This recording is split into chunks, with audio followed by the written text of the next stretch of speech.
Hai, saya Cindy Belinda dari Sekolah Lentera Harapan Gunung Agung. Saya mendapatkan tugas biologi, yaitu mendata pH urin dan pH keringat. Jadi inilah yang saya dapatkan dalam waktu seminggu.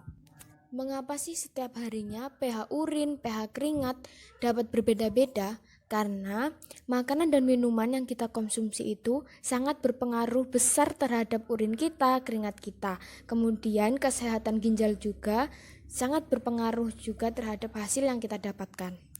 Lalu apa sih tindakan yang dapat kita lakukan untuk menjaga kesehatan ginjal kita? Yang salah satunya itu adalah lebih selektif dalam memilih makanan dan minuman yang kita konsumsi karena sangat berpengaruh terhadap ginjal kita.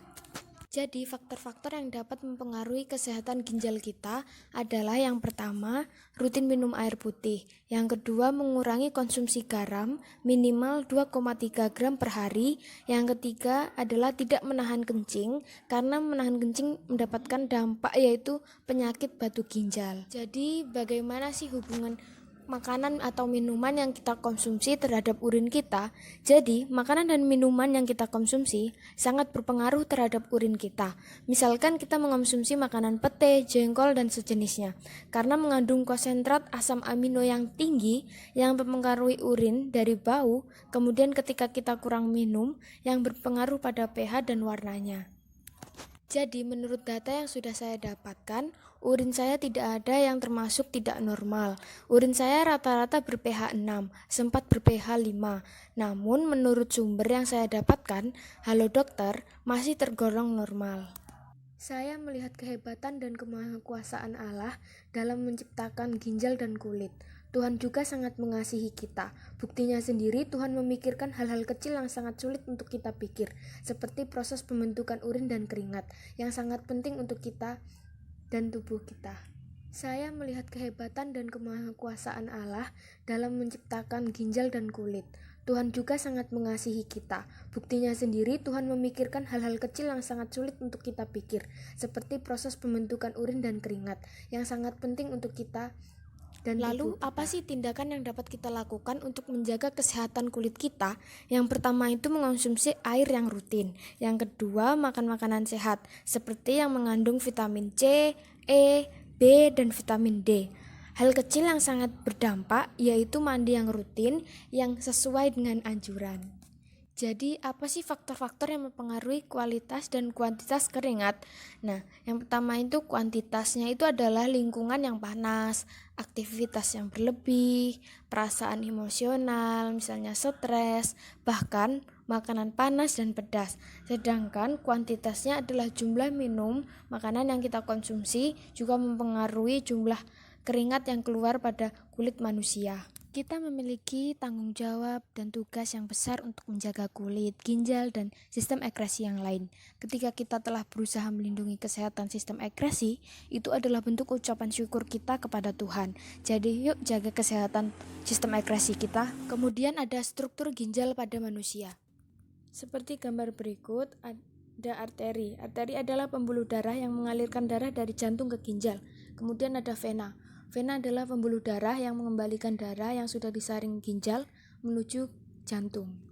Kemudian ada pelvis renalis, adalah lengkungan ginjal yang berperan penting dalam proses pengumpulan urin. Kemudian ada ureter, tempat mengalirnya urin yang akan ditampung ke kandung kemih. Kemudian ada korteks. Korteks adalah tempat terjadinya ginjal memproduksi urin. Lalu ada mandula. Mandula adalah jaringan ginjal halus yang mengangkut cairan yang masuk dan mengeluarkan urin dari ginjal. Lalu ada kaliks. Kaliks adalah rongga yang berfungsi menyalurkan hasil tampungan urin. Kemudian ada kapsul fibrous, kapsul transparan yang mencegah infeksi pada ginjal. Ternyata ginjal juga memiliki fakta-fakta unik loh.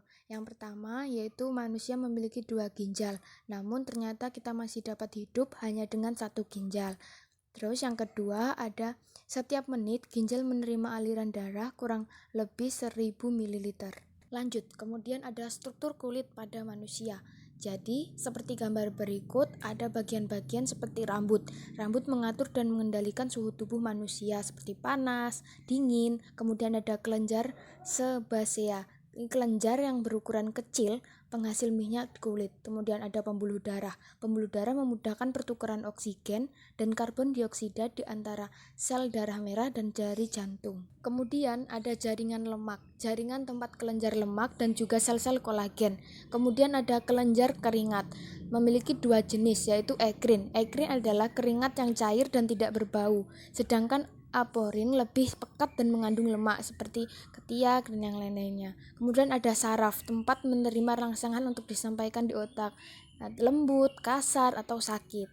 Lanjut, ada bagian pori-pori, tempat bertumbuhnya rambut dan sebagai jalan minyak ke permukaan kulit. Kemudian ada epidermis. Epidermis adalah lapisan terluar yang berfungsi untuk menentukan warna kulit dan memproduksi sel-sel yang baik untuk tubuh. Kemudian ada dermis. Dermis adalah lapisan kulit paling tebal karena terdapat pembuluh darah, saraf, serta kelenjar minyak. Lanjut, ternyata kulit juga memiliki fakta-fakta. Yang pertama, kulit adalah organ terbesar tubuh manusia. Yang kedua, kulit berperan penting mengatur suhu tubuh seperti panas, dingin. Kemudian ada jutaan bakteri yang dapat hidup di kulit. Jadi sekian video presentasi saya. Terima kasih.